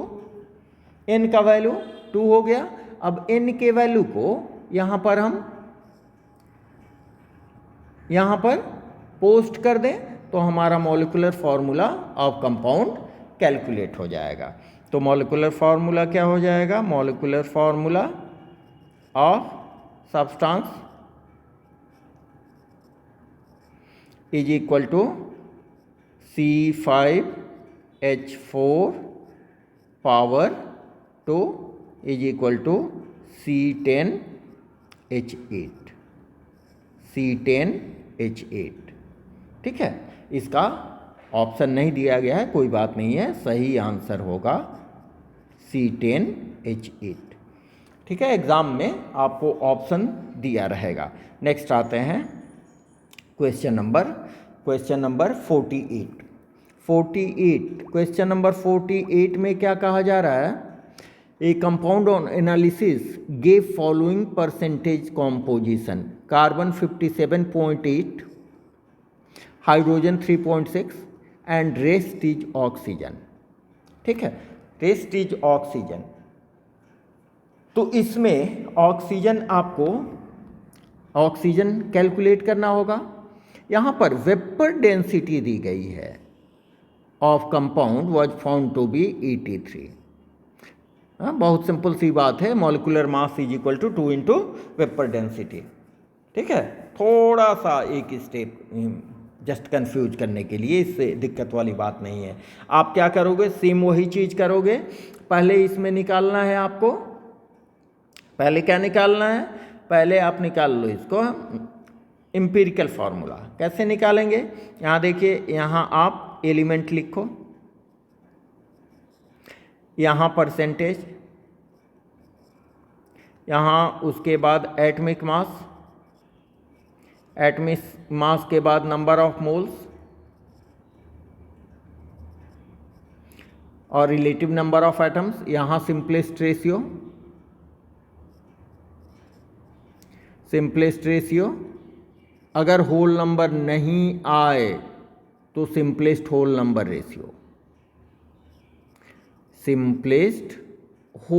Ratio, whole number. ठीक है, कार्बन कितना है? फर्स्ट है कार्बन का कितना है? 57.8, atomic mass 12, number of moles 57.8 by 12, 57.8 by 12 solve करेंगे, आपका आएगा 4.82। ठीक है, नेक्स्ट आए हाइड्रोजन कितना है? 3.6। ठीक है, तो ये हो गया 3.6। एटॉमिक मास, हाइड्रोजन का एटॉमिक मास यहाँ लिखना है ना, एटॉमिक मास 1, तो ये हो जाएगा 3.6 by 1 is equal to 3.6। Rest oxygen, दोनों को ऐड करके 100 में से माइनस कर लें, तो आपका ऑक्सीजन मिलेगा 38.6। एटॉमिक वेट इसका होता है 16। ठीक है, तो ये हो गया 38.6 डिवाइडेड बाई 16, सॉल्व करेंगे आएगा 2.41। अब क्या करना है? सबसे इसमें जो लीस्ट रेशियो होता है, लिस्ट फ्रैक्शन जो होता है, लिस्ट फ्रैक्शन आपका क्या हुआ? 2.41।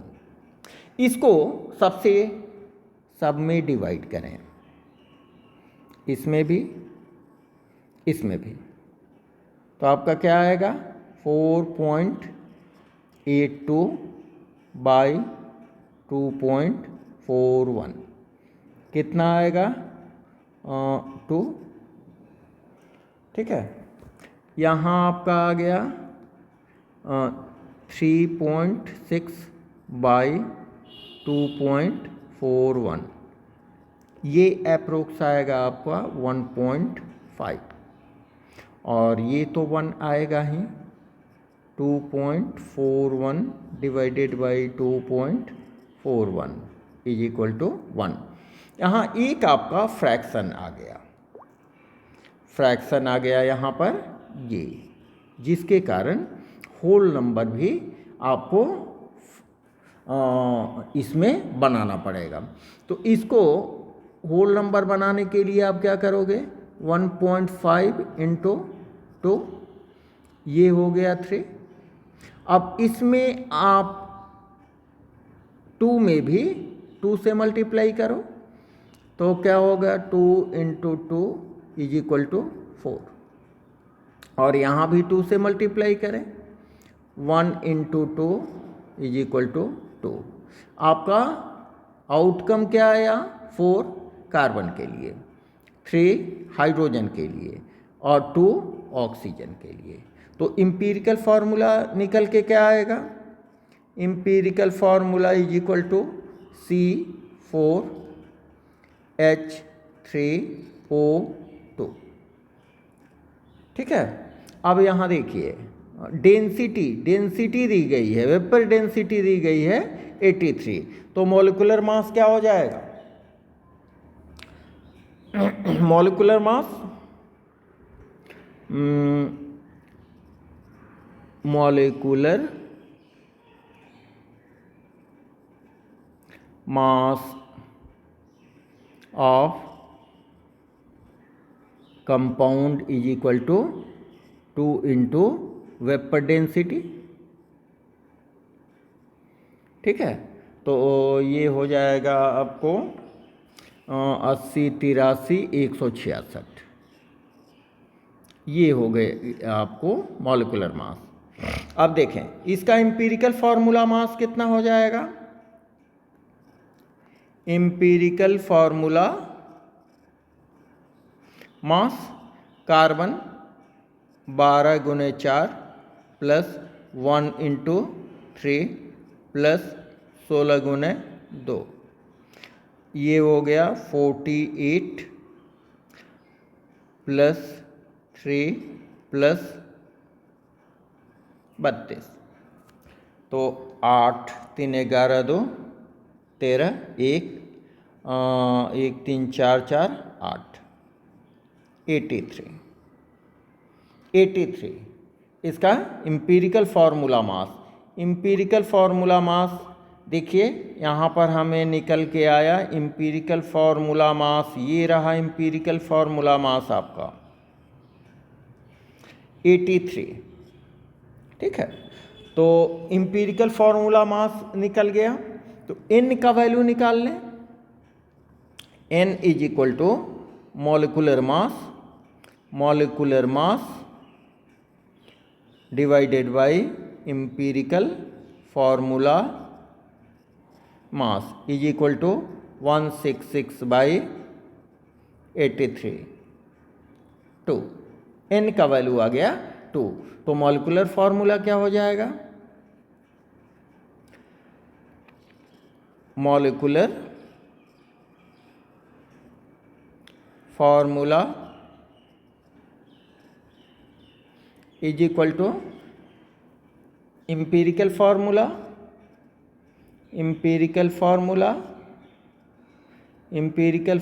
क्या हुआ, C4H3O2 टू द 2, तो ये हो गया C8H6O4। ठीक है, C8H6O4। Correct option is 1। चलिए नेक्स्ट कितना सवाल है भाई, नेक्स्ट एक सम्स देखते हैं। इस सम्स में हमें क्या दिया गया है, डेंसिटी हमें दी गई है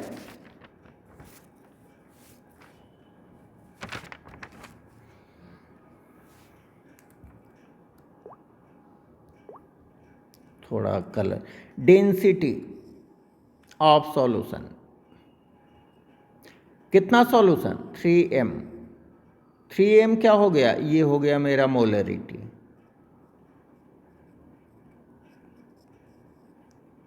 of NaCl NaCl solution, NaCl solution की मोलरिटी हमें दी गई है, ठीक है, और डेंसिटी भी दिया गया है। This is D density. Which of the following is molarity of solution? Molarity of solution क्या होगा?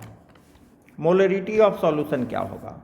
ठीक है, यहाँ देखिए क्या क्या दिया गया है हमको।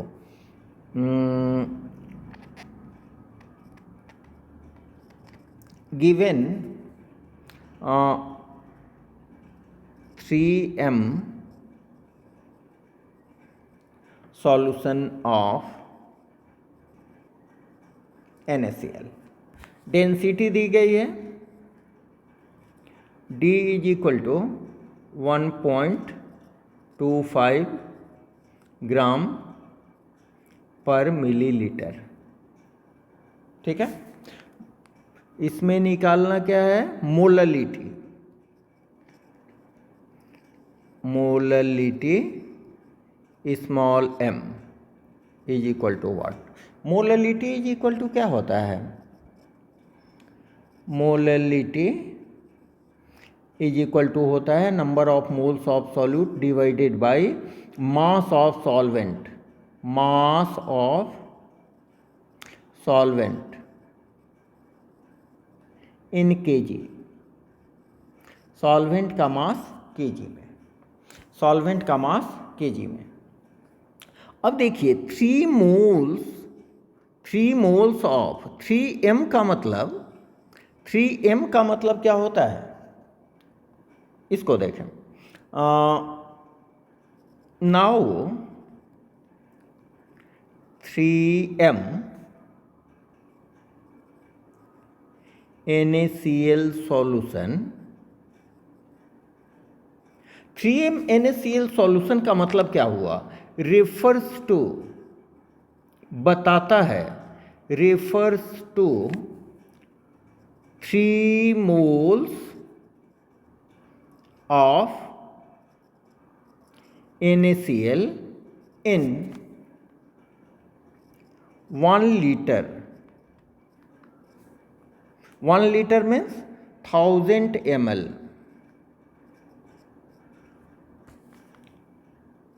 ऑफ सॉल्यूशन, है ना।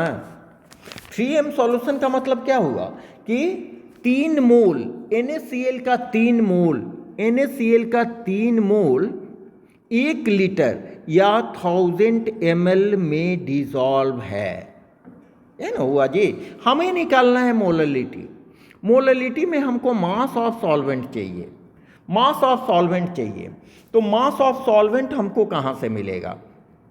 यहाँ देखें, मास of solvent, mass of solvent कहाँ से मिलेगा? मास of solution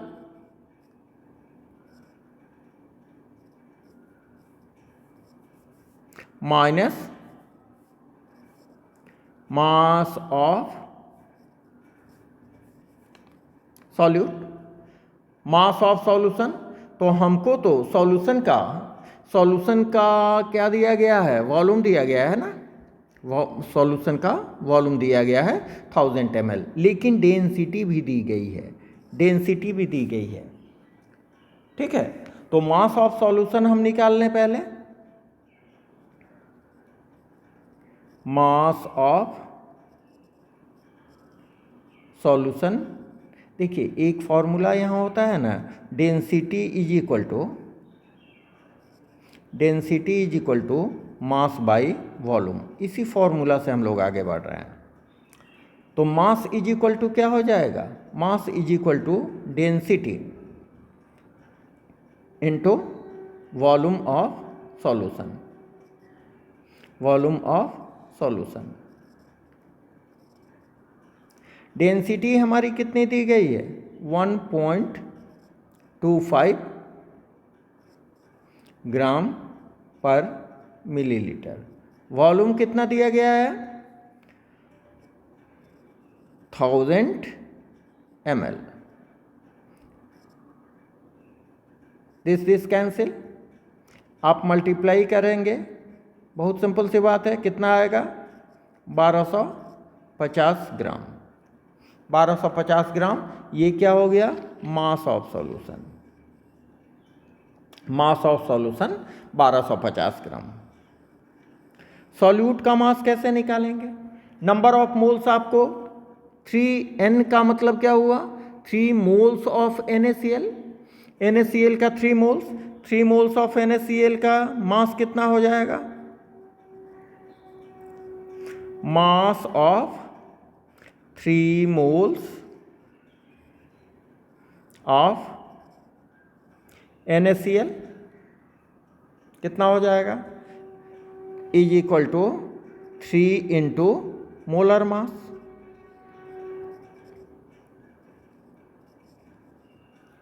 three into molar mass, ठीक है। ये कहाँ से आया, आप जानते हो ना, number of moles is equal to क्या होता है, यहाँ 3 मोल्स, ठीक है, मास, मास मीन्स गिवन मास, यहाँ 3 है नंबर ऑफ मोल्स, ठीक है। तो ये आया मेरा फॉर्मूला से, कौन फॉर्मूला से, number of moles is equal to given mass by molar mass. बहुत सिंपल, ठीक है। तो यहाँ पर हम अगर मास निकालना चाहें, यहाँ पर ये मास निकालना चाहें तो क्या करेंगे, नंबर ऑफ मोल से मोलर मास को मल्टीप्लाई करेंगे ना जी, वही हमने किया है। तो ये हो गया हमारा 3, NaCl का मोलर मास कितना हो जाएगा, NaCl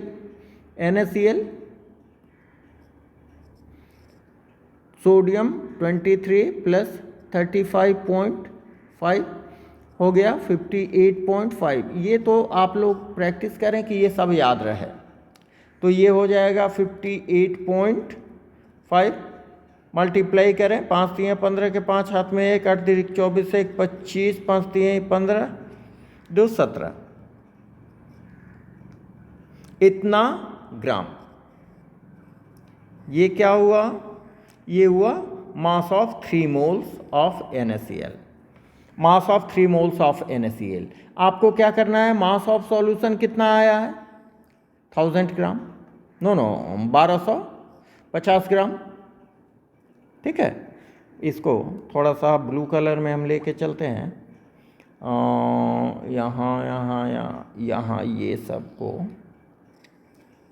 सबको हम इधर डाल देते हैं, ठीक है। अब मास ऑफ सॉल्वेंट कितना हो गया, मास ऑफ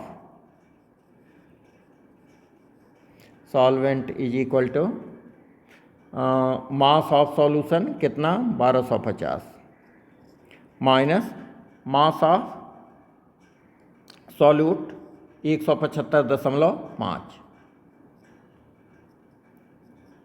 ठीक है। सॉल्व करेंगे तो कितना आएगा आपका, इसको माइनस करेंगे तो आएगा 1074.5 ग्राम,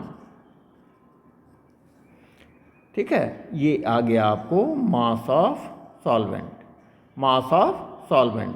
अब आपको नंबर ऑफ मोल्स पता है, कैसे पता है, इसलिए पता है कि यहाँ दिया गया है 3m। 3m का मतलब number of moles is equal to 3।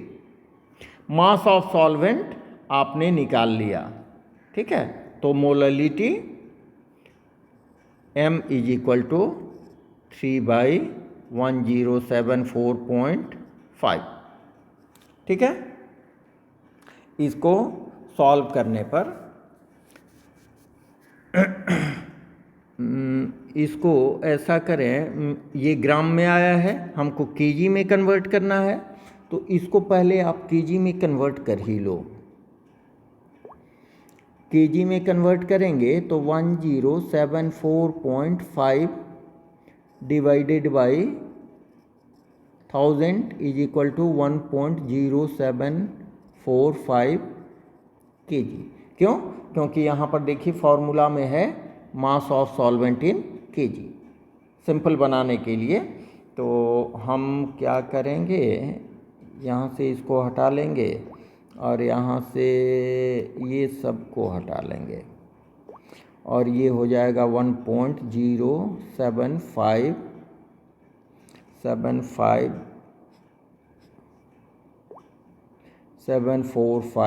kg। ठीक है, सॉल्व करने पर हमारा आएगा 2.79 मोल पर kg। ठीक है, ये मोल है हमारा और ये kg है। ठीक है, ये होगा हमारा आंसर। इसको आप ऐसे भी लिख सकते हैं 2.79 m।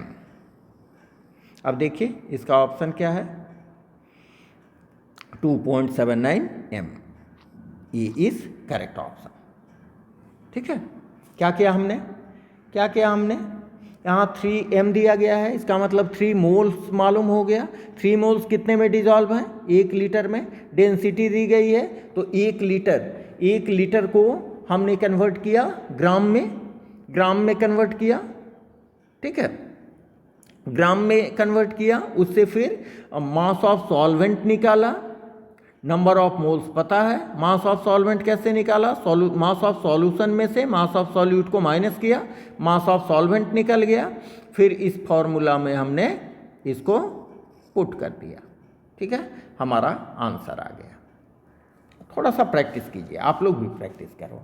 ठीक है, नेक्स्ट है, विच of the following is the correct value of molarity. Molarity का करेक्ट वैल्यू कौन होगा, correct value of molarity of NaOH in solution prepared by dissolving 4 gram in enough water to make 250 ml of solution। किसका है, NaOH का। Given mass आपका दिया गया है, मास गिवन,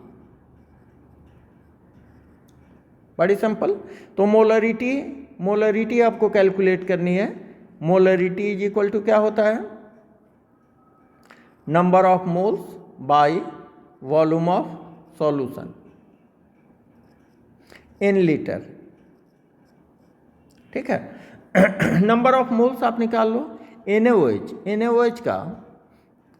NaOH का क्या होगा जी, 23 + 16 + 1 40। n का वैल्यू क्या हो जाएगा, गिवन मास है 4, n का value 4/40 is equal to 1/10 is equal to 0.1 mole. इतना मोल n का वैल्यू, n निकल गया। V सॉल्यूशन 250 ml, तो ये सॉल्यूशन आपका है लीटर में, तो V solution is equal to 250 divided by 1000 से डिवाइड कर दो, 4 से 1/4। ठीक है, तो ये हो जाएगा 10, 4 दूना 8, 4 × 20, 0.25 लीटर। 0.25 लीटर, तो m इज इक्वल टू हो जाएगा 0.1, ये मोल हो गया, डिवाइडेड बाई 0.25 लीटर। ठीक है, यहाँ पर आप 10 करके इसको हटा दो, 5 दूना 10, 5 × 5 = 25, 2/5। ठीक है, 5 चौका 20, 0.4। ये देखिए मोल, लीटर नीचे है, ऊपर जाएगा मोल पर लीटर, 0.4 m। इसी को आप लिख सकते हो, मोल पर लीटर को ही मोलरिटी कहते हैं। आंसर होगा करेक्ट ऑप्शन ए। ठीक है, तो मैं जहाँ तक समझता हूँ कि आप लोग इसको बहुत आराम से समझे होंगे। ठीक है।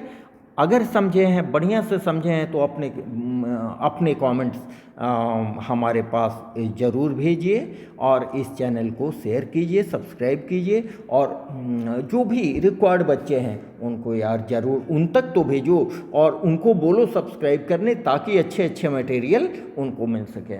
Okay, have a nice day, thanks a lot. Okay, thank you.